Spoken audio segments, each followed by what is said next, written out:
उत्तर प्रदेश के मेरठ से एक ऐसी दिल दहला देने वाली खबर सामने आई है जिसे सुनने के बाद आपका भी कलेजा कांप उठेगा। यहाँ एक प्यार में पागल कलयुगी मां ने अपने आशिक के लिए अपने ही 2 मासूम बच्चों को दर्दनाक मौत दे डाली।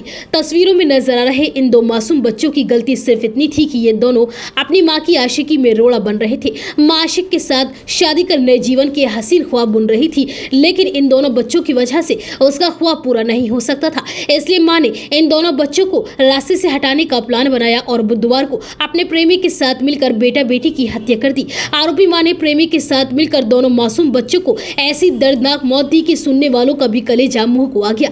आरोपी मां ने पहले दोनों बच्चों के हाथ पैर बांधकर उन्हें बेड के बॉक्स में बंद कर दिया और फिर हालत बिगड़ने पर उन्हें कई घंटे बाद बाहर निकाला। दोनों बच्चे बेहोशी की हालत में थे। मां ने दोनों को पहले बुरी तरह से पीटा और फिर उन्हें एक नशे का इंजेक्शन लगा दिया। इसके बाद गला दबाकर उन्हें मार डाला और फिर प्रेमी ने शव को अपने कार की डिग्गी में रखा और 25 किलोमीटर दूर ले जाकर गंगा नहर में फेंक दिया। और फिर मां ने बच्चों के लापता होने की झूठी कहानी भी सुना दी और इसके बाद पति के साथ जाकर थाने में बच्चों के लापता होने की रिपोर्ट भी दर्ज करवाई।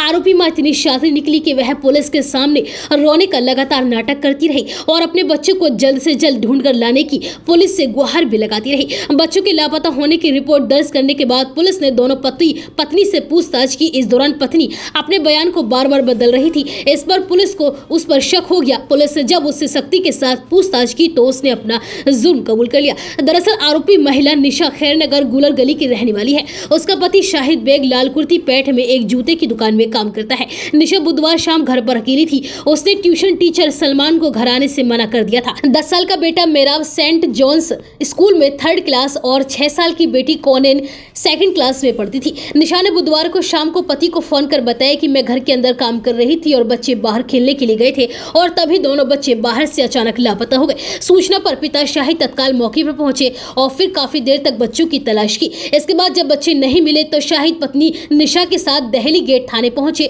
यहां बच्चों की मिसिंग कंप्लेंट दर्ज करवाई। शिकायत दर्ज होने के बाद पुलिस की 10 टीमें बच्चों की तलाश में लग गई। पुलिस ने इलाके के कई सीसीटीवी फुटेज भी खंगाले और पति पत्नी से लगातार पूछताछ की। पूछताछ में किसी रिश्तेदार से संपत्ति के विवाद की बात भी सामने आ रही थी, लेकिन पुलिस का शक लगातार मां की तरफ ही जा रहा था क्योंकि जब बच्चे गायब हुए तब वह घर पर अकेली थी और इतना ही नहीं, उसने ही पति शाहिद को बच्चों के लापता होने की जानकारी दी थी। पुलिस ने माता पिता सहित रिश्तेदारों के मोबाइल कॉल डिटेल निकालनी शुरू की। इस दौरान मां निशा के फोन में इलाके के ही एक पूर्व पार्षद सऊद का नंबर मिला, जिससे निशा घटना वाले दिन में कई बार बात कर रही थी। अफेयर के शक में पुलिस ने मां को थाने बुलाया और उससे पूछताछ शुरू की। पुलिस ने कहा कि सीसीटीवी में सारी कहानी खुल जाएगी, इसलिए जो भी सच है वह बता दो। तब मां निशा ने डर के कारण सारा सच उगल दिया। इसके बाद पुलिस ने सऊद फैजी को भी उठाकर थाने ले जाकर उससे पूछताछ की। निशा ने अपना जुर्म कबूल करते हुए पुलिस को बताया कि 4 साल पहले हम दोनों की मुलाकात हुई थी।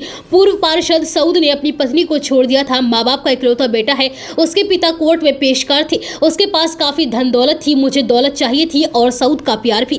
इसके बाद हम दोनों एक दूसरे के धीरे धीरे नजदीक आते चले गए। पति जूता फैक्ट्री और बच्चों के स्कूल जाने के बाद सऊद घर पर मिलने के लिए आता था। मोहल्ले के 2 लड़के भी इसमें शामिल थे और दोनों सऊद से पैसे लेते थे। निशा ने बताया कि कुछ दिनों बाद हम लोगों ने शादी करने का मन बना लिया, लेकिन दोनों बच्चे हम दोनों की शादी में आड़े आ रहे थे। इसलिए हम दोनों ने मिलकर बच्चों की हत्या करने का प्लान बनाया और प्लान के मुताबिक जब पति अपने काम के लिए निकल गए तब प्रेमी को उसने घर बुलाया और फिर दोनों ने मिलकर बच्चों के हाथ पैर बांधे और उन्हें बेड में बंद कर दिया और फिर कुछ घंटों बाद नशे का इंजेक्शन देकर दोनों का गला घोट दिया और शव को नहर में फेंक आई। वहीं इस बारे में सीओ अमित राय ने बताया कि पुलिस की पूछताछ में निशा और प्रेमी सऊद ने दोनों ने मिलकर बच्चों की हत्या करने की बात कबूल कर ली है। आरोपियों ने बताया कि हत्या के बाद कार से शव को रखकर गंगा नहर झील में फेंक दिया था। दोनों बच्चों की शव की नहर में अब तलाश की जा रही है और जल्द ही शव को बरामद कर लिया जाएगा।